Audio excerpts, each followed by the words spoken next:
humilhante. Bom dia, galerinha. E aí, os humilhantes. O Chique acho que é bravão. Vamos entrando. Sabadão, hein? Rapaz. Sabadão é só pros fortes. Para, Chip, deixa ele em paz. Olha o seu tamanho. Ei. Não, você, né? Chip, pá. Oh. Meu Deus do céu. Vem cá. Desgraminho. Aqui, ó. Aqui, ó. Você para, Chip. Fica aqui. Fica quieto. Muito bom dia, galera. Vamos entrando. Já começamos. Bom dia, geral aí, ó. Johnny, Camila, Jonatas, Kel, Eric Andreevski. Voltando a jogar tênis, hein, Eric?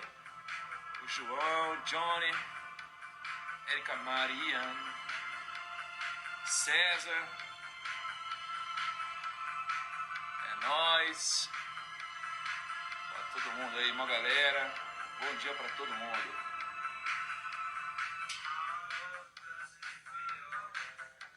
Segundinhos começamos, tá? O Dani e a mamãe também. Vamos descer, Chico? Vamos descer? A cara de você. Tchau. Vamos lá. Pessoal, manda a live pra galera. Mostra pra galera que vocês estão acordados, que hoje o negócio do bicho tá pegando. Não vai ter espaço para desistentes.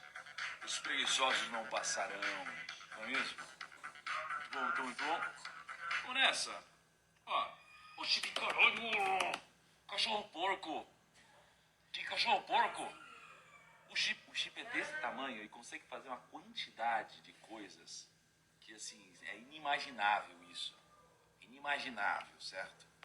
Aliás, amor, deixa eu contar uma história pra você que eu fiquei todo cagado hoje mesmo. Eu acordei aqui, eu tinha soltado os cachorros aqui, aí eu vim e falei, cadê eles? Aí eu comecei a correr, procurar eles aqui atrás e tal. Aí eu fui ver o portãozinho tava aberto. Aí eu corri na rua, saí correndo na rua de roupão, galera. Chip, tarantas, Chip! Aí eu cheguei lá, fiquei desesperado, falei, puta merda, eles não estão aqui, não estão na rua, não estão no lugar, fudeu. Aí eu fui subir pra te falar. Aí eles estavam no quarto. Bom, então, shalom aí. Muito bom dia pra todo mundo. Hoje é sábado, como todos sabemos. Fico muito feliz de ver o comprometimento de vocês. Eu tô comprometido, todo desafio que a gente faz, eu honro todos os horários que eu combino, tá? Acho que uma vez em talvez 200 dias, sei lá quantos dias que eu fiz uma live às 5 da manhã, uma vez eu vacilei, eu atrasei acho que 1 minuto, 2 minutos, alguma coisa assim, e que tive um problema lá numa viagem que eu estava fazendo, e sempre estive aqui, inclusive sábado e inclusive domingo, tá? Deixa eu só começar já falando uma coisa aqui, gente, importante. Ontem a gente fez aliás, a gente... Acho que tem um insight aqui que eu queria passar para vocês que tem a ver com o que aconteceu ontem, tá? A gente, lembra que a gente foi escolhido pelo Instagram para testar, né, um bot e tal deles, uma funcionalidade nova. Isso foi muito legal, né? E ontem a gente recebeu, mais de 50 mil mensagens, tá? Mas assim, no intervalo de, sei lá, uns poucos minutos depois da live, tá?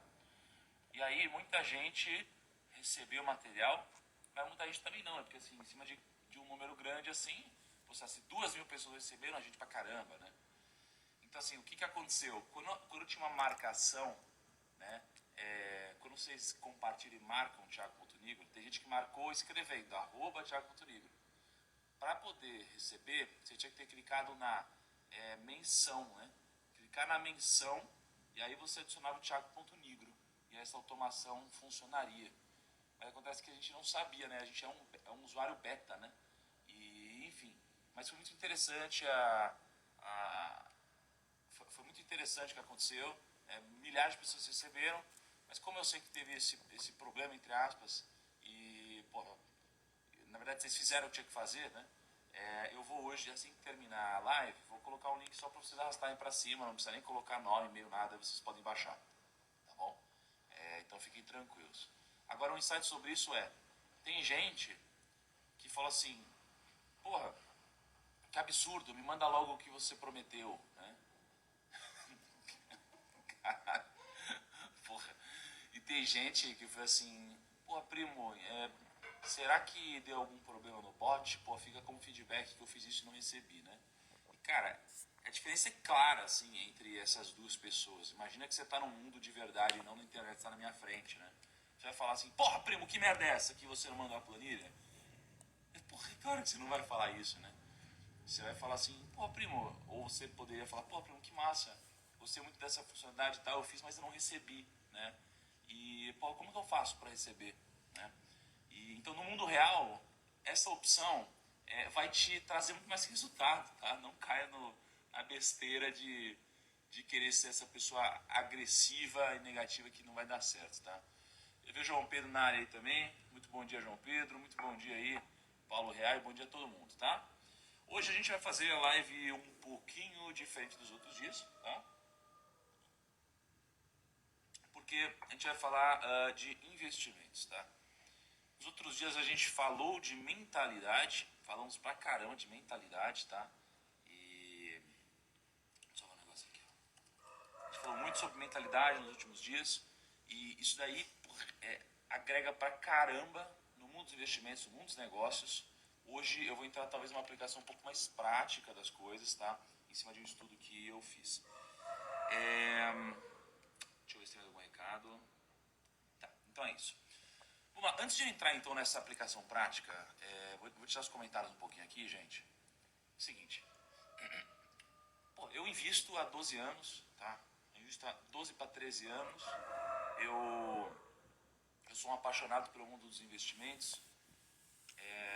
Uma parte interessante do meu patrimônio eu fiz investindo meu dinheiro, tá? Eu multipliquei muito o meu patrimônio, tá? Só se você pegar no último ano, pensa assim, ó, só nesse ano agora, janeiro, acho que a minha carteira, cara, a minha carteira acho que subiu quase 10%, gente, só esse ano aqui em janeiro, tá? Só esse ano. Então, assim, imagina que o meu patrimônio investido cresceu 10%. Então, se você tem 100 mil reais, sei lá, você ganhou 10 mil reais, né? Você tem 1 milhão de reais, você ganhou 100 mil reais. Eu tenho um pouquinho mais um pouquinho mais do que isso, então eu tive um acréscimo de patrimônio muito interessante. Então, vamos trabalhar com uma suposição aqui, tá? Vamos supor que eu tenha, sei lá, 300 milhões de reais. Tá? Se meu patrimônio subiu 10%, porra, eu ganhei 30 milhões de reais. Né? Agora, em janeiro. Enquanto eu faço live aqui com vocês de manhã e de tarde recebo dividendos, sabe? Então, isso daqui é muito mágico no mundo dos investimentos, tá? Mas nem sempre foi assim, tá? Nem sempre foi assim. Porque, putz, eu comecei com muito pouquinho, né? Eu comecei com muito pouquinho, eu fui investindo. Quando eu digo investir, é o conceito de investir. Então, é o conceito de não só investir esse dinheiro numa aplicação financeira, mas investir em coisas que me rendem alguma coisa, né? Então, por exemplo, sei lá, eu li um livro, pô, isso aqui é investimento, né? Investi em assistir um documentário, investi meu tempo em assistir um documentário, né? Então, eu fui investi em abrir um negócio, pô, investi em abrir um negócio, né? Então, o investimento de uma forma mais ampla, não só em ativos financeiros, tá? E, aliás, tem até um insight interessante, né, de ontem, eu fiz uma postagem em algum lugar e alguém falou assim, pô, mas aí é fácil, né, ganhar dinheiro assim, né, você vende livro, você vende curso, você não sei o que lá. E é claro que, pô, eu ganho dinheiro assim e de várias outras formas, né, tenho vários negócios. Só que aí eu tava pensando, né, falei, caramba, pera, deixa eu pensar uma coisa. Será que eu, sob a ótica dele, dessa pessoa que falou pra mim que, você faz isso, será que eu, na ótica dele, eu consumiria o Thiago Nigro, né? E eu tava lembrando, cara, eu tirei no mercado financeiro 3 ou 4 certificações grandes financeiras, profissionais, tá? Antes de trabalhar no mercado, antes de ter dinheiro, né? Então, eu estudei, tirei várias certificações. Eu lembro que eu tinha feito vários cursos de investimentos, tá? Na bolsa, em faculdades, em cursos de verão, entre aspas, fiz um monte de coisa, né? Fiz curso digital, paguei um monte de curso, comprei vários livros, né? Então eu pensei, porra, não, eu fiz isso, eu estudei também, né? Antes de eu ter dinheiro. Então realmente eu acho que o conhecimento ele vem antes. Por isso que eu acho que é tão legal você participar dessa live. Porque eu vou te trazer alguns princípios que se provaram, né, há milênios no mundo, né, da prosperidade judaica. Eu vou trazer para cá e vou contextualizar isso num momento moderno e num filtro meu de quem investe, tá? Então, o que eu quis dizer com tudo isso? Que por mais que investir tenha multiplicado muito meu patrimônio, além disso eu precisei também construir patrimônio, eu precisei trabalhar, né? Então a função do investimento em ativos financeiros, né? Em ações, em sei lá o que, em fundo imobiliário e tal, em renda fixa, a função disso daqui não é te deixar rico. A função é multiplicar o patrimônio que você gera, né? Porque parece muito óbvio, mas você trabalha, né? Você, então, parte de uma premissa que você agrega valor. E quando você agrega valor, você geralmente ajuda alguém de alguma forma. E quando você ajuda alguém de uma forma palpável, uma parte desse palpável que você agregou volta para você. Você pega essa grana, você gasta um dinheiro para você poder sobreviver e gasta um outro dinheiro para que você possa viver, né? Então, existe uma grande diferença, né? Uma parte do patrimônio você vai usar para sobreviver, uma outra parte você vai usar para viver, tá? Só que a diferença entre o que você agrega vezes o que fica com você, menos o que você gasta para sobreviver, mais o que você gasta para sobreviver, vai gerar uma diferença, tá? Essa diferença é o que a gente vai chamar aqui de patrimônio líquido, tá? É o que a gente vai chamar de patrimônio líquido no mês, tá? Isso daqui é o que você vai colocar numa planilha da riqueza, né? É o que você vai colocar, sei lá, em relação a... É o que você vai colocar em uma planilha de ativos e passivos, tá? Então, algo desse tipo, tá? Olha que interessante aqui, ó. Olha, eu já não faço isso, mas eu achei interessante esse comentário aqui, ó. Olha, acho seu conteúdo muito legal, mas acho e sei que não só eu que está sentindo sua falta de postura com relação ao vestuário. Sei lá, parece uma situação que você não está dando muito valor. E sim, eu não estou mesmo, né? E eu digo isso, e eu acho muito interessante seu feedback. Eu sei que ele foi genuíno, não foi com a intenção de machucar, mas o que eu acho legal é que eu sou feliz assim, né? E eu não quero que você seja eu, né? Ou nada disso. O que eu quero é que você possa ser você mesmo, né? Ou você mesma, né? Então, a gente mudou de escritório, a gente pegou um escritório interessante aqui em Alphaville, né? Aí já pegamos mais um na frente e tal, e a gente fez o Day One no escritório. E aí a gente passou pelos 11 princípios do Primo, né? Que a gente segue no nosso trabalho, né? Os 11 princípios de trabalho que a gente segue no Primo. E aí, um desses princípios é ser você. É ser você, tá?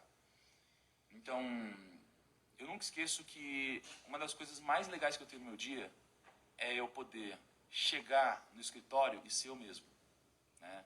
Então, eu tô aqui e eu tô sendo eu mesmo com vocês. Eu sou assim com a K. Eu sou assim com o chip, né? Eu sou assim quando eu tô com um bilionário, né? E eu tô com muito bilionário e eu tô assim. Eu faço reunião, eu tô assim. Eu gravo podcast, eu tô assim. Eu invisto, eu tô assim.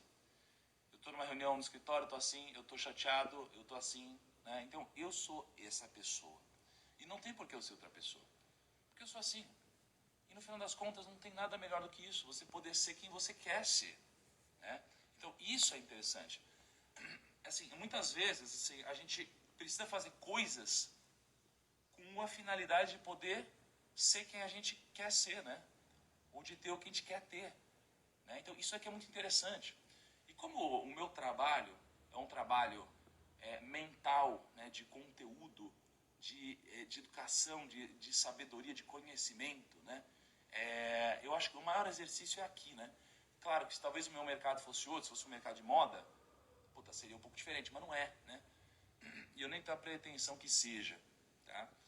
Agora, diferente da K, que já é a pessoa mais estilosa que tem aqui. Mas então, continuando, o objetivo de a gente investir é a gente multiplicar esse patrimônio, essa diferença, tá bom? É multiplicar essa diferença. Então, como o objetivo é multiplicar essa diferença, a gente precisa então saber o que fazer. Tá? Ontem, eu mandei para vocês, né, aquele presente surpresa. Precisa ter, né, ferramentas, você precisa ter dados para você poder fazer melhores decisões. Então, dito isso, ele é só um disclaimer, porque chegou gente nova. Ontem a gente fez o teste, muita gente recebeu, algumas pessoas não receberam, mas como era um grupo grande, essas algumas pessoas são muitas pessoas. Então, no final da live, eu vou postar um stories com a arrasta para cima e você não vai precisar pôr nome, e-mail, nada. Vou pôr arrasta para cima e você pode baixar de graça, tá bom? Então, é isso aí. Bom, as pessoas, elas querem dinheiro rápido. As pessoas querem ficar ricas rápido. E aí, eu já fui assessor de investimentos e eu sei como é. As pessoas querem ficar ricas da noite pro dia e eu sei por causa do seguinte, não é só pelo fato de saber, é porque eu fui essa pessoa. Eu fui essa pessoa do dinheiro rápido, eu quis enriquecer, eu peguei a minha grana, eu alavanquei meu patrimônio, eu quebrei aos 18 anos e eu quebrei porque eu não sabia o que estava fazendo, eu tinha pouco dinheiro, ainda bem. Então lembra a história do Moisés? Eu não posso errar no final, mas no começo eu posso. Eu errei no começo, isso foi bom para mim. E aí eu aprendi, tá? Aprendi, não cometi mais esse mesmo erro, mas mais pra frente errei de novo, fui ganancioso, perdi dinheiro de novo. Aí eu aprendi que a frase mais importante dos investimentos para mim é que medo, ganância e indisciplina geram prejuízos, tá? Medo, ganância e indisciplina geram prejuízos. Pum, beleza. E aí, depois de muitos anos, eu desenvolvi uma metodologia para investir, que eu já contei várias vezes para vocês, que é a ARCA, né? Deixa eu tirar os comentários. Que é a ARCA, né? E aí eu não vou entrar nela agora, mas é a ARCA. Só que aí, eu estudando sobre prosperidade judaica, tem uma passagem aqui muito interessante, em que tem um rabino, tá, que diz uma coisa muito interessante, tá? Ele diz o seguinte, ó, Rabbi Yitzhak advised a person to invest his money, né? Então, o rabino orienta que as pessoas investam seu dinheiro, tá? Então, olha que interessante, isso daqui já está há milênios escrito, milênios, não está na Bíblia aqui, você não vai encontrar isso na Bíblia, mas você vai encontrar no Talmud, que há muitos anos, uma tradição de milênios, tá? Então diz que o rabino recomenda que as pessoas investam seu dinheiro. E aí ele diz assim, 1/3 em terras, 1/3 em negócios e o terço remanescente em reserva de valor. Tá? Aí eu falei, nossa, peraí, olha que interessante. Porque, vamos lá, a Torá são os 5 primeiros livros da Bíblia, né? Que é o Pentateuco, que foi o escrito por Moisés. Aí, a Taná é o Antigo Testamento, que são, a Bíblia é dividida em 2 partes, né? Esse tem o Antigo Testamento, isso daqui é a Taná. E o Talmud é a tradição oral que os judeus têm, que eles passam, eles passam adiante, sempre, né? De geração em geração, através da tradição oral. Então é algo que não tinha registro, né? Só que, nessa tradição oral, né, e alguns rabinos começaram a transcrever essa tradição oral, e transcreveram em hebraico, e aí você encontra coisas em inglês hoje. Você tem uma passagem que está escrita há milênios atrás, dele dizendo assim, pô, recomendo que invista o seu dinheiro e que seja 1/3 em negócios, 1/3 em terras e 1/3 em reserva de valor. Isso lá atrás. Eu fiquei muito curioso. Quando eu vi isso. Eu falei, porra, peraí, então já estava escrito lá atrás para investir dessa forma? Olha que maluco. E as pessoas ficam desenvolvendo várias teorias de investimentos hoje e tal. Aí eu falei, peraí, qual será que é a melhor estratégia? Aquela que eles recomendam há milênios ou essas estratégias novas, né? E aí eu comecei a colapsar essas ideias novas com essas ideias antigas que existem na Talmud, e aí eu fiz alguns estudos. Nos estudos que eu fiz, eu descobri o seguinte, eu descobri que Essa estratégia milenar é melhor do que 95%, não é exato 95%, eu digo holisticamente, né? 95% das estratégias que existem hoje. Por quê? Porque tem um livro que eu vou recomendar para vocês, tá? E vou postar nos stories. Não, eu não vou recomendar para vocês, eu vou fazer o seguinte: hoje eu me comprometo a postar conteúdo desse livro para vocês nos stories, tá? Então, fica nos stories, eu vou postar conteúdo desse livro nos stories para vocês, tá? E nesse livro, que chama Common Sense Investing, né? O investidor de bom senso, ele foi escrito por John Bogle. Ele ensina umas coisas muito interessantes, tá? Ele defende uma tese.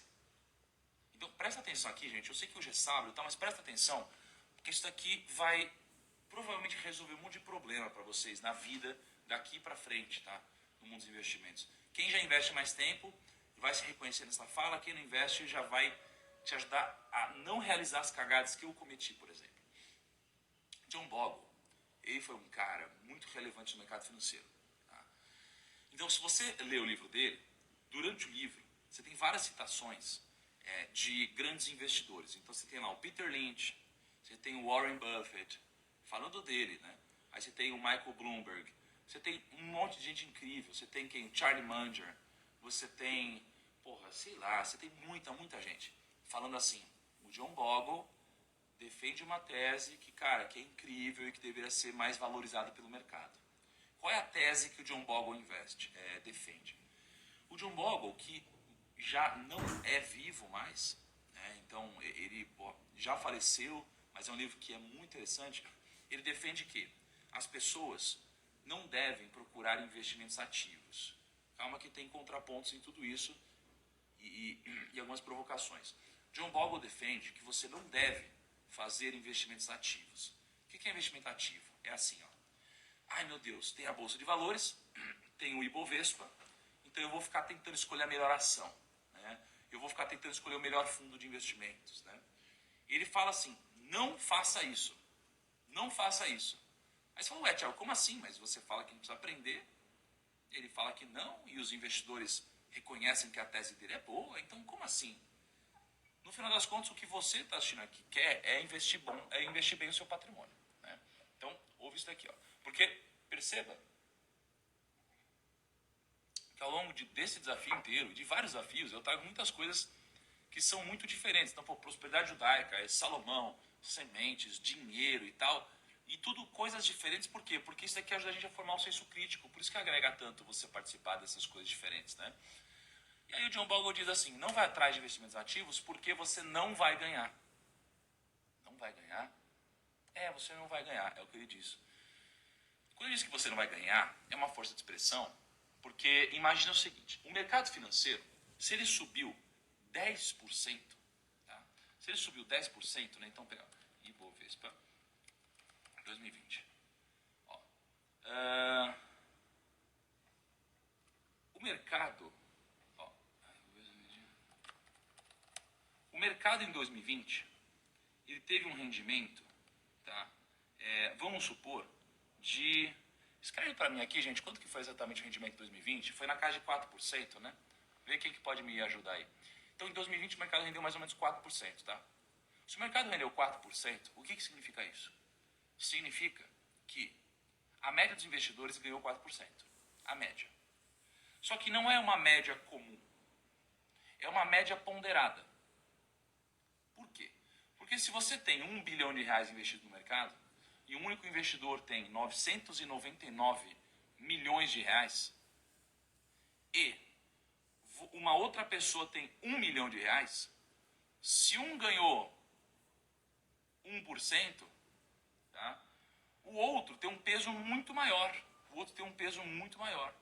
Então, o que importa é o peso, é o valor total. Tá? Então, a rentabilidade é a média ponderada disso tudo. Tá? Então, ó, a bolsa rendeu aí uns 3%. Se o investidor ganhou 6%, o outro ganhou 0%. Tá? Porque o Ibovespa é uma média de todas as ações. Então, se um ganhou 6%, o outro ganhou 0%. Tá? Você consegue filmar um pouquinho eu nesse quadro aqui? Para eu poder fazer um desenho? Deixa eu fazer um desenho aqui que vai ajudar vocês.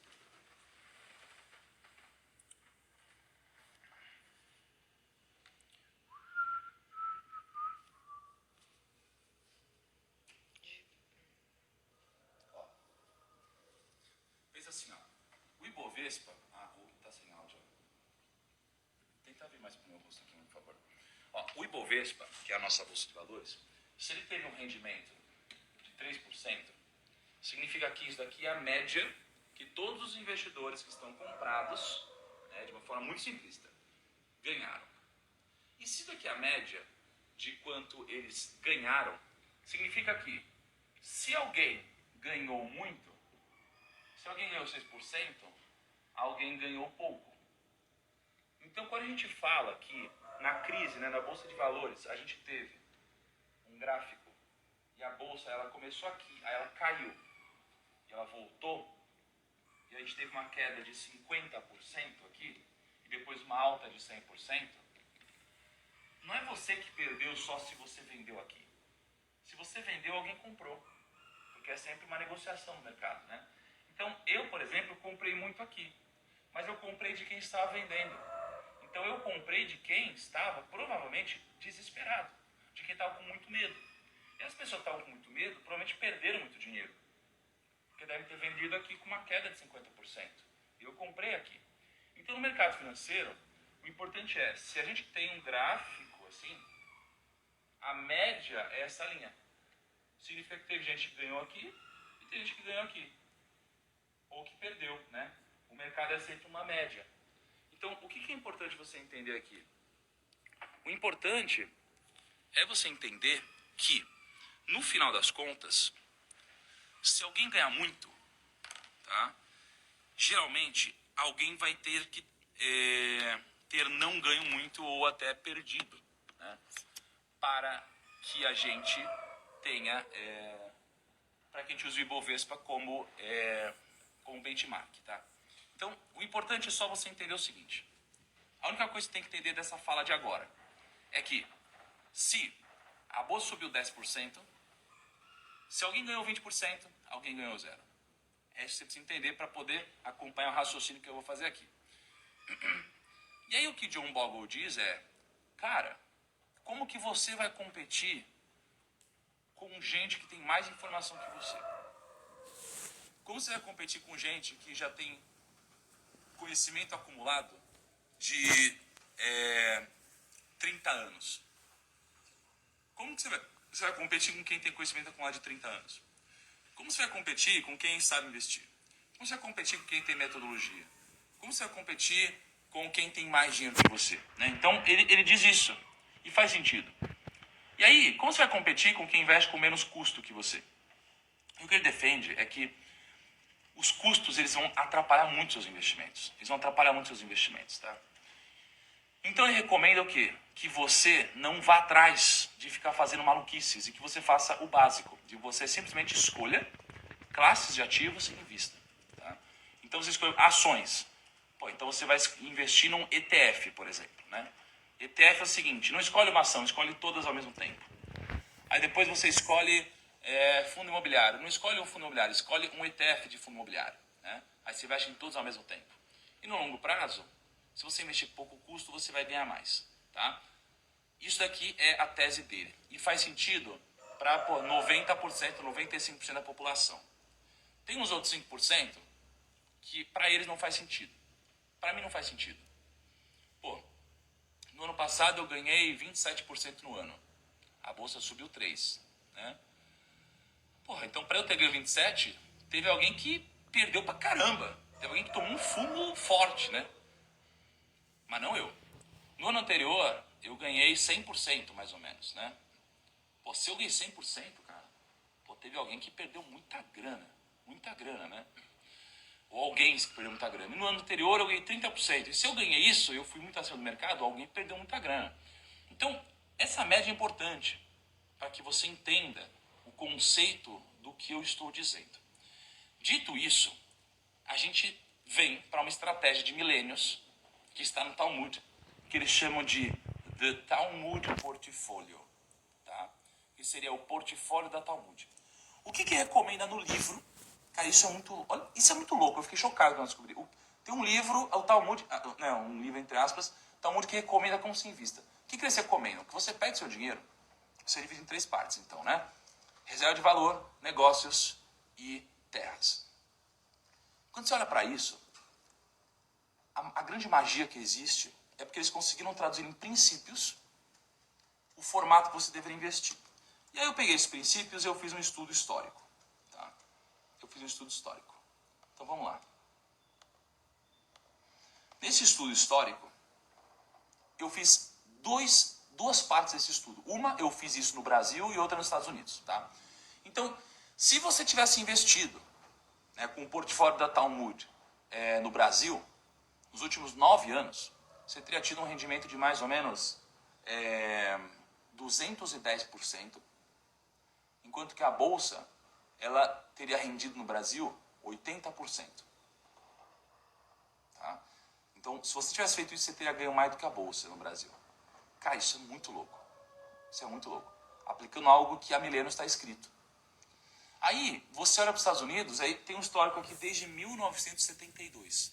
Se você investisse, utilizando a estratégia da Talmud, de 72 até 2013, né, que foi o resultado que eu puxei aqui, cara, você teria tido um rendimento real de mais ou menos de 550% a 560%. Tá? Só que assim, de rendimento real, que foi mais do que os bonds, ou seja, mais que a renda fixa, mais que tesouro, empatando ali com ações, só que com o menor risco de todos. Tá? Então, o portfólio da Talmud é algo que passou pelo efeito Linde. Lembra que foi para você do efeito Linde? São aquelas coisas que se provaram no tempo, e quanto mais tempo elas existem, mais tempo elas tendem a continuar existindo. Né? Por quê? Porque a estratégia ela é um bem não perecível, lembra? O efeito Linde tinha lá aquele café que os comediantes se encontravam e conversavam sobre a carreira deles. E na carreira deles você tinha aqueles que diziam que estavam muito bem, aqueles que diziam que estavam mal. E geralmente os que estavam empregados, eles ficavam empregados por mais tempo. Né? Os que tinham resultado, tinham mais resultado por mais tempo. E os que não tinham menos resultado. Né? Então você tinha uma projeção. E aí você começa a ver que tudo que dura muito tempo vai durar por muito mais. Então o livro que eu escrevi do 1.000.000, a tendência é que ele dure muito menos do que a Bíblia, que já se prova há muito tempo. Né? Por quê? Porque o meu livro ele existe há pouco tempo, a Bíblia existe há muito tempo e ela está sendo lida há muito tempo. Então espera-se que ela continue sendo lida há muito tempo. Quando você fala dessa estratégia, eu vejo que a estratégia funciona há muito tempo. Ela tende a continuar funcionando por muito tempo. Então vamos aprofundar nessa estratégia aqui. Sabemos que a gente tem que dividir nossa carteira em 3 partes. Né? E eu não estou dizendo para você fazer isso, né? Eu estou aprofundando a estratégia, depois eu vou colocar um pouco das minhas opiniões de como a gente pode otimizar isso daí. Tá? Então, se 1/3 da carteira está em negócios, vamos pensar um pouco no contexto da época. Quando eles vieram com esse princípio de investir 1/3 em negócios, não existia a Bolsa de Valores. Não existia a Bolsa de Valores igual existe hoje. Não existia startups para você investir, né, do jeito que existe hoje, né, dessa forma. Não existia você aqui no Brasil comprar ações de uma empresa nos Estados Unidos. Não existiam essas empresas globais. Né? Você tinha cases menores. Investir em negócios era pegar um comérciozinho local e investir nesse comérciozinho local.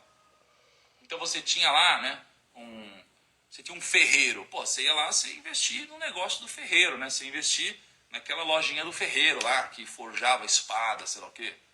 Aí você tinha um comerciante que vendia tecidos, né?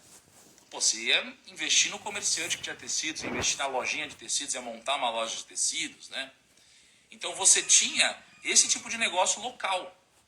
Então você ia lá e investir no negócio local, que tinha impacto local, tá? Muito próximo de você. Isso é que significa que o princípio era investir em negócios. Por que investir em negócios? Tá? Investir em negócios te dá uma vantagem em termos de crescimento de patrimônio, porque você faz a sorte trabalhar a seu favor. Lembra que a gente falou sobre como a sorte me ajudou? A sorte me ajudou a ganhar dinheiro com o Melius, a sorte me ajudou a ganhar dinheiro com o Arezo, a sorte me ajudou a ganhar dinheiro com o Banco Inter, a sorte me ajudou a ganhar dinheiro com o Sinqia, a sorte me ajudou a ganhar dinheiro com um monte de coisa, mas por que a sorte me ajudou mais do que me atrapalhou? Pode ter um pouco do efeito do acaso, da aleatoriedade, mas também pode ter um pouco do efeito de eu ter escolhido boas ações, que tem uma boa gestão, Logo, a sorte está ao meu favor. Porque se eu comprei uma empresa e eu viro sócio da empresa, eu estou do lado dos gestores dessa empresa. Se eu estou do lado dos gestores dessa empresa, significa que a sorte está ao meu favor, porque eles devem fazer bons negócios. Eu não sei o que, mas eles devem fazer. Então, comprar negócios, investir em negócios, te traz isso. Tá? Te traz isso. Por que te traz isso? Te traz isso porque um negócio tem o potencial de escalar muito. De escalar demais. Né? Se você investe numa renda fixa, talvez você não escale tanto, mas se você investe numa ação, essa ação ela pode ser um próximo Uber. Tá? Ou, vamos falar aqui do Primo. Tá? O Primo. Quando a gente começou o negócio, né, a gente começou, aí a Carla editava os vídeos, a gente investiu. Não investimos numa câmera, porque na verdade a Carla já tinha uma Nikon, mas era isso, a gente tinha Nikon. A gente investiu num computador, tá?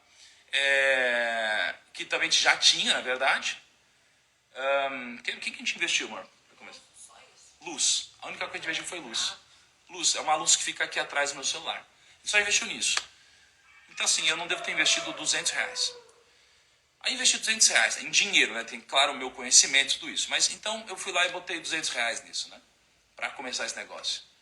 Cara, aí esses R$200 permitiram que a gente começasse o nosso negócio. A gente começou a gravar vídeo. Aí a gente começou a crescer. Né? Aí a gente começou a crescer mais. E a gente começou a contratar gente. E aí a gente começou a produzir mais. E a gente começou a atrair mais primos. A gente começou a contratar gente. A gente começou a diversificar negócio. Começou a investir em tecnologia. Começou a pensar em outras coisas. Aí começou a virar sócio de negócios.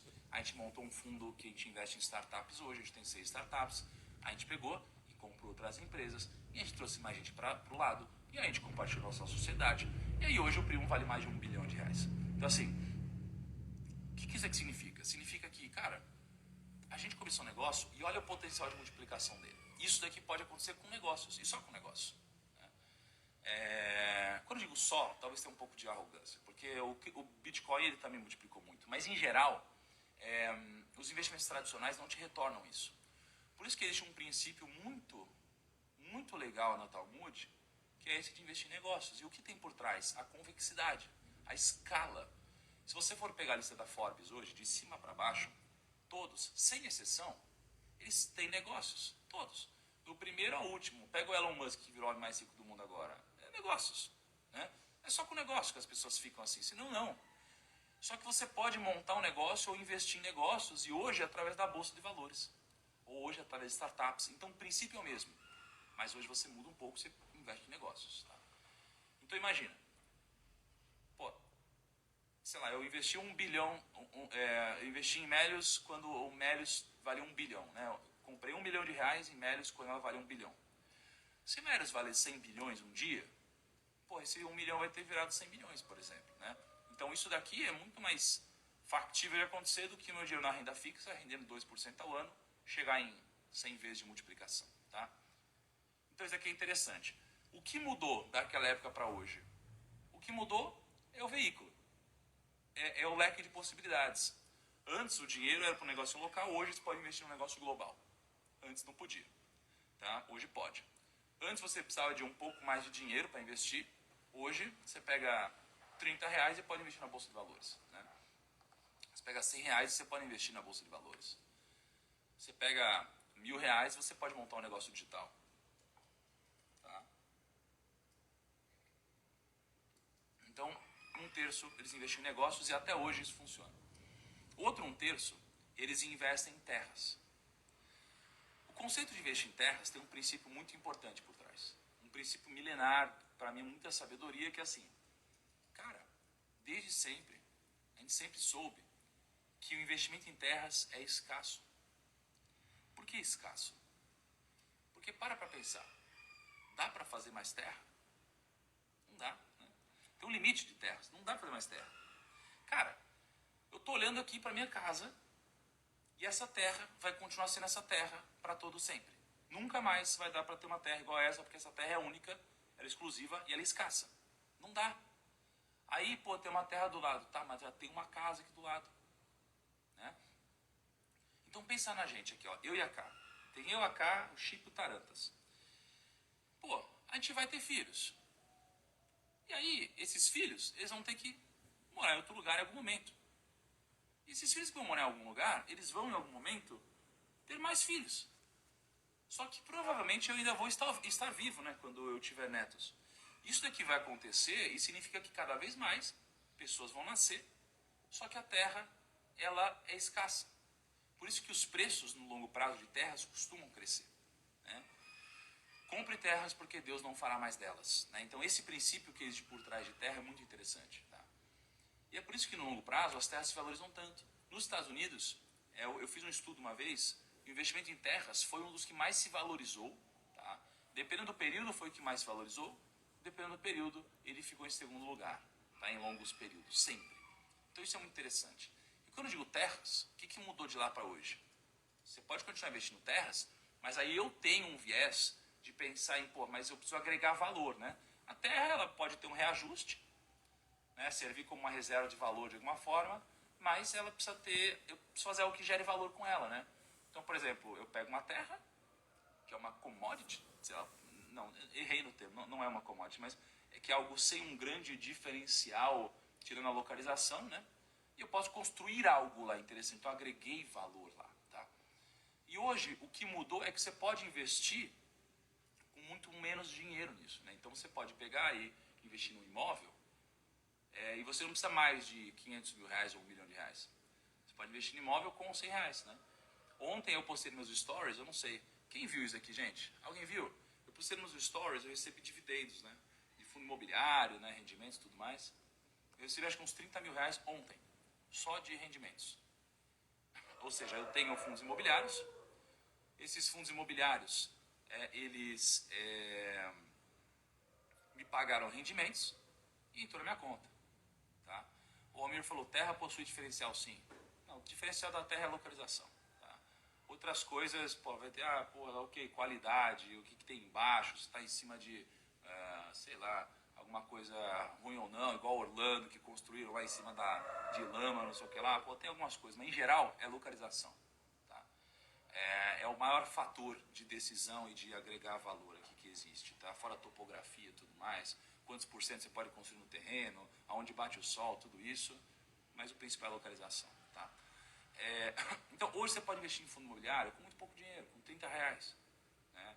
Então hoje você compra uma cota por R$ 100 e você recebe rendimento todo mês. Você pega e você recebe esse rendimento e você pode reinvestir.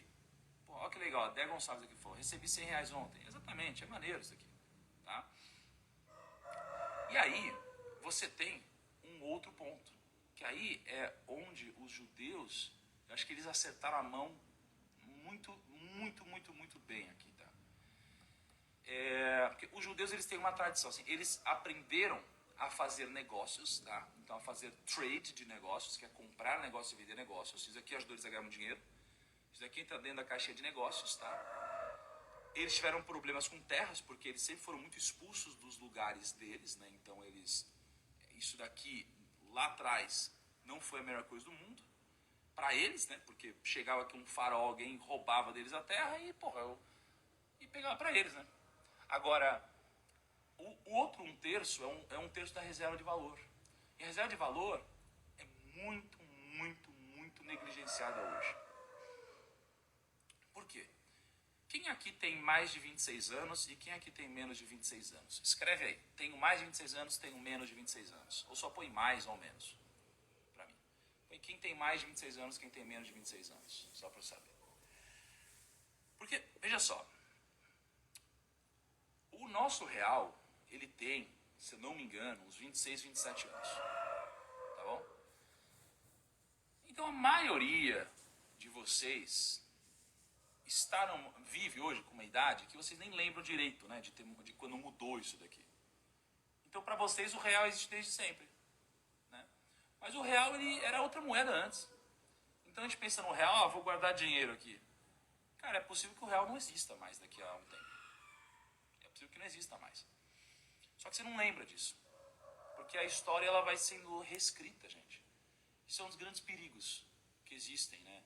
que as pessoas reescrevem história com seus vieses atuais. Então, por exemplo, hoje você tem um debate muito forte, né, sobre minorias, né, sobre classes, gênero, tudo isso. Então, se lá atrás a gente entende que algo foi, sei lá, preconceituoso ou alguma coisa assim, na realidade de hoje, a gente quebra estátua, a gente reescreve livro. Pô, o pessoal está reescrevendo livros antigos no Brasil, trocando um monte de coisa, porque não é mais aceito, né? Então, assim, sei lá, você tinha um livro lá que tinha um termo que hoje não é aceito, eles vão trocar o termo. E com o tempo eles vão reescrevendo a história, né? Então, pô, a história vai julgando o que aconteceu no passado. E o problema é que a gente vai perdendo um pouco da referência. Então a gente começa a não saber mais como é o nosso passado, e como a gente esquece o nosso passado, a gente não pode se preparar direito para o futuro que vai chegar, né? Por, às vezes, um debate político, um debate ideológico, né? Só que o passado é o passado, aconteceu, ele tem que ser passado de forma factual para que a gente possa interpretar isso com o contexto da época. E aí, como a gente esquece isso e o passado ele muda, a gente perde muita referência. E a gente acaba esquecendo que é muito possível e provável que o nosso dinheiro ele acabe em algum momento. Acabe no sentido de que mude. Talvez o real ele nem exista mais daqui a um tempo, e talvez nem o dólar. O dólar existe há muito mais tempo, é a moeda mais forte hoje, mas talvez não exista mais, porque talvez o futuro seja só o Bitcoin, seja a criptomoeda. Então, como que a gente vai conseguir garantir que uma parte do nosso dinheiro vai existir para sempre? Como? Porra, é simples, velho. A gente precisa ir atrás de reserva de valor. Aqui, ó. Meu salário era um URV, exatamente. Então, o que a gente precisa fazer é pensar em reserva de valor também. Então, vamos aplicar o efeito Linde. O que sempre se provou? O ouro. O ouro é um exemplo de reserva de valor. O ouro ele subiu muito de preço, né? Por que ele subiu de preço? Será que ele subiu porque ele ficou mais valioso, ou será que o dinheiro perdeu valor? Então, pô, o ouro ele existe desde sempre. Ele é valorizado, cultuado. Se você pegar um ouro e você cavar e deixar ele embaixo da terra e voltar daqui a 5.000 anos, o ouro vai existir. Sabe que interessante? Se você tiver ouro guardado na sua casa, por exemplo, e pegar fogo na sua casa, você sabe o que vai acontecer com o ouro? Você sabe, amorzinho, o que vai acontecer com o ouro se pegar fogo na casa? Ele vai continuar intacto. Por quê? Porque geralmente a temperatura, né, de um incêndio na casa, aí eu não lembro agora o número, mas chega acho que a 1.500 ou 1.600, né, numa medida específica lá.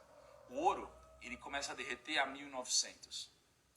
Então, assim, um incêndio na casa vai destruir a casa inteira. O ouro vai continuar intacto, velho. Olha que loucura isso. Olha que loucura, né? Então, o ouro, ele é uma espécie de reserva de valor, né? Ah, Thiago, você está falando para investir em ouro? Não, não estou falando para investir em ouro, mas é o princípio de investir em ouro, tá? Se a temperatura aumentar muito, o ouro, talvez ele derreta um pouco, mas ele vai continuar lá. E depois ele vai pegar, você pode pegar isso aqui e depois resolver de novo e guardar.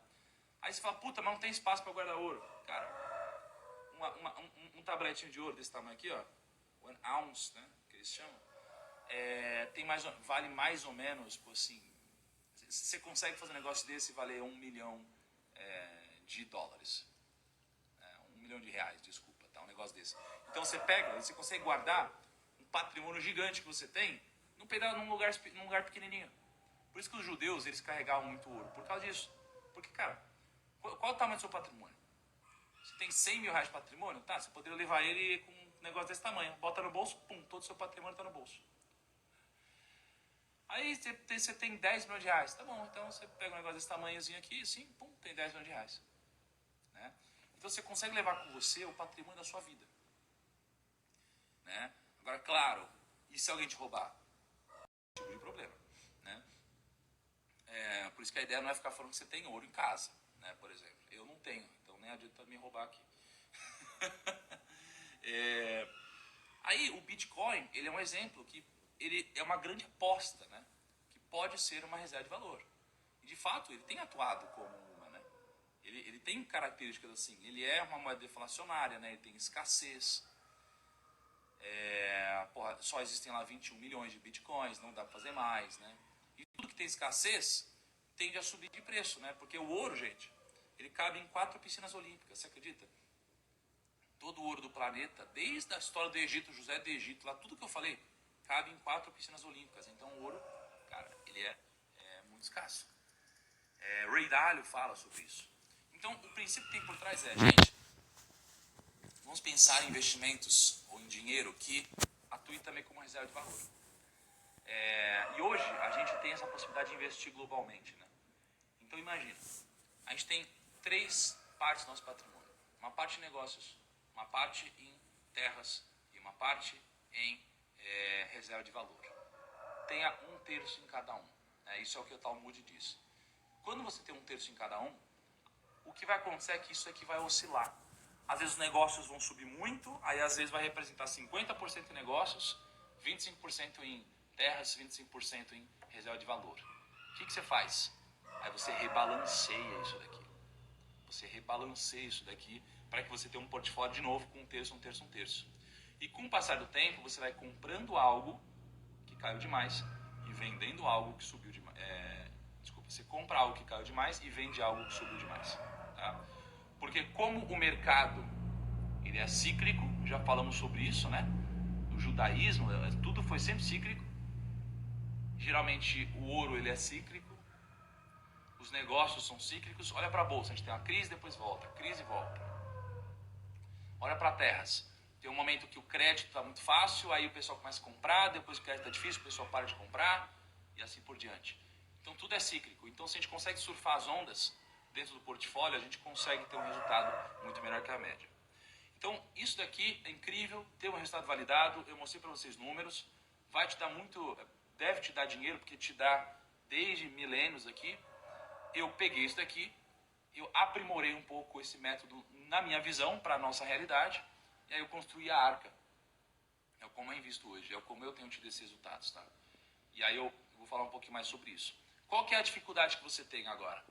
Entendi então que o conceito é esse, em termos de princípios, né? Negócios, terras, reserva de valor. Mas como que eu escolho negócios, né? Como que eu vou escolher qual negócio que eu compro? Qual ação que eu compro? Onde eu coloco exatamente meu dinheiro? Por onde eu coloco o meu dinheiro? Qual que é a melhor forma tributária? Já que você precisa estudar mais. A terras. Qual que é a melhor forma? Compro físico? Compro fundo imobiliário? Compro um REITs lá fora? Invisto num fundo? Compro créditos imobiliários? O que eu faço? Precisa escolher também, precisa aprender. Reserva de valor. Qual que é a melhor forma? Ouro. Como que invisto ouro? Você tem o mercado futuro, você tem ETFs, você tem fundos, você tem lá fora, você tem aqui. Meu Deus, qual que é a melhor forma? Preciso estudar. Então, qual que é o próximo passo aqui, gente? É aprofundar em como eu escolho, então, o negócio. Tá? Como que eu escolho tal coisa? Por onde eu faço isso tudo? E isso daqui a gente continua nos próximos dias do desafio. Eu tenho optado por fazer isso no final de semana, então amanhã, o que eu quero que vocês façam é, aquela planilha de ontem, aliás, deixa eu dar os comentários aqui um pouquinho. A planilha de ontem, ela tem todos os indicadores, ou quase todos os indicadores, das empresas na Bolsa de Valores, tá? E eu quero que todos vocês estejam com ela, tá? Para que amanhã a gente possa falar sobre isso, porque amanhã eu vou te ajudar mais, né, a escolher como você de fato pode comprar uma ação. Qual ação? Qual é a melhor ação? Por exemplo, eu vou te falar o que eu usei para escolher a ação de Melius, beleza? Eu vou falar o que eu fiz para escolher no meu portfólio pessoal, né? O que eu fiz para escolher, sei lá, Banco Inter ou não sei o que lá. Eu vou te mostrar como que eu escolho, né? Não a fundo, muito a fundo, porque, putz, estamos falando com muita gente aqui, né? Sabadão, né, 5 da manhã, 33 mil pessoas. Então, mas eu vou te dar uns insights interessantes sobre como você pode começar a escolher de fato, então, onde você põe seu dinheiro. Ou pelo menos usar isso como filtro para você evoluir mais. O que eu quero dizer para vocês também? Que, gente, hoje eu dei 2 vezes um recado, eu vou dar pela 3ª vez, tá? Mas eu quero falar algo sobre isso. Ontem a gente foi escolhido pelo Instagram para testar uma funcionalidade dele. A gente testou, foi muito legal, né? Aí vocês compartilharam a postagem, muita gente recebeu o material secreto de ontem, só que algumas pessoas não receberam. Por quê? Porque o correto era clicar em menção e marcar Thiago Nigro, e não escrever Thiago Nigro. Mas tá tudo bem, é uma funcionalidade beta no Instagram. E aí o que eu disse é, gente, assim que terminar a live aqui, eu vou botar um stories para vocês baixarem, né, essa planilha. Só que eu vou deixar isso aí disponível só até umas 8 horas. Tá? Qual que é o negócio aqui? Gente, o nosso combinado não é chegar às 5 e 6 da manhã. Nosso combinado é esse. Só que dá 5h40 da manhã, e aí tem gente que fala assim, porra, primeiro eu não recebi a planilha. Eu falo, porra, velho, a gente combinou 5h06 da manhã. Não é? Porque eu já dei esse recado. Então assim, vamos fazer o combinado. Se você quiser de fato, porra, chega às 5h06, velho. Não fica aí chegando tarde, porque se fosse uma reunião e a gente tivesse marcado aqui 5h06, você chegasse 5h40, não ia rolar, entendeu? Não ia rolar. Se você chegar atrasado numa reunião, você não fica fazendo isso. Se você chegar atrasado na reunião, você ouve, velho. E você entende o ambiente ali, porque provavelmente o que você tá falando já foi passado, tá? Isso aqui é pra vida, não é pra live aqui. Pra live tanto faz. Porra, tô falando pra sua vida. Tanto faz aqui. Tô falando pra live. É que geralmente é pra vida, né? Mas geralmente como você trata isso é como você trata a sua vida. Então, porra, vamos cumprir o nosso horário combinado. Tá bom? Amanhã é 5h06. Por quê? Porque senão, eu preciso tomar uma decisão. Eu começo a falar pra galera que tá 5h06, mas depois a galera vai chegar às 5h30, 5h40, vai ficar perguntando um monte de coisa que eu já falei, tá? Então chega no horário amanhã, gente. Vai ser legal. Amanhã eu vou aprofundar mais ainda em ações, tá? Olha que bacana. Olha como ficou a capa do nosso desafio. Ficou legal, né? Douradinho aqui, ó. Ó, ficou legal, né? Eu tenho um fichário, né? Eu tenho um fichário que eu vou guardando todos os mapas que a Mico tá fazendo. Ó, aliás, não deixem de baixar isso daqui, ó. A Mico, ela tá fazendo as páginas todas aqui, ó. Olha que legal. Todas as páginas. Tem o Rabino aqui, ó. Cadê o Rabino? História do Rabino e tal. Então, tem tudo isso daqui pra vocês, tá? No Telegram. Na verdade, não tem mais tudo, porque dá 24 horas a gente deleta. Time, se tiver alguma coisa que tá lá por mais de 24 horas, deleta agora depois da live, tá? Porque o combinado é, por 24 horas o material fica lá. Vocês podem baixar em alta definição e vocês podem imprimir se vocês quiserem depois, tá bom? Galera, agora, conceito muito importante pra gente fechar é: a insensatez é o reino onde toda coroa é feita de espinhos. Por quê? Insensatez é você saber o que deve ser feito e você não fazer. Isso aqui é o que acaba com a disciplina, é o que acaba com a sua vida, tá? A insensatez, que é quando você sabe o que deve fazer e você não faz. Quando você sabe o que deve fazer e não faz, qualquer coroa que você colocar vai ser de espinho. Porque qualquer coisa vai te machucar se você não faz o que você sabe que deve fazer, tá? Isso daqui que é muito, muito, muito importante. Você não pode vacilar nisso. E quando a gente fala de investimentos, e eu te mostro, tá, esse portfólio da Talmud, alguma coisa assim, às vezes a gente quer inventar, né? Então a gente quer ser insensato. Por quê? Porque a gente sabe que é isso daqui que dá dinheiro. E a gente fica querendo inventar, só que a gente quer inventar por quê? Porque a nossa ganância, as emoções falam mais alto.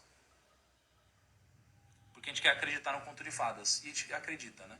E quando a gente acredita nesse conto de fadas no mercado financeiro, você tá ferrado, velho. Você foi insensato. Você não fez o que você sabia que deveria fazer, que é só aplicar um método que funciona, só isso. Se você sabe que o método funciona e você não usa, quer ficar inventando moda, pô, seja humilde perante ao mundo de investimentos em que você tem pessoas com bilhões de dólares, trilhões de reais, gerindo patrimônios e fortunas gigantescas, com muito mais informação, com muito mais tempo para estudar e tudo isso. Então não ache que você vai descobrir da noite pro dia a fórmula mágica. Seja sensato. Não seja insensato. Porque se você for insensato, você vai estar num reino onde todas as coroas, elas são feitas de espinhos. Tá bom? Grande abraço para vocês amanhã às 5h06.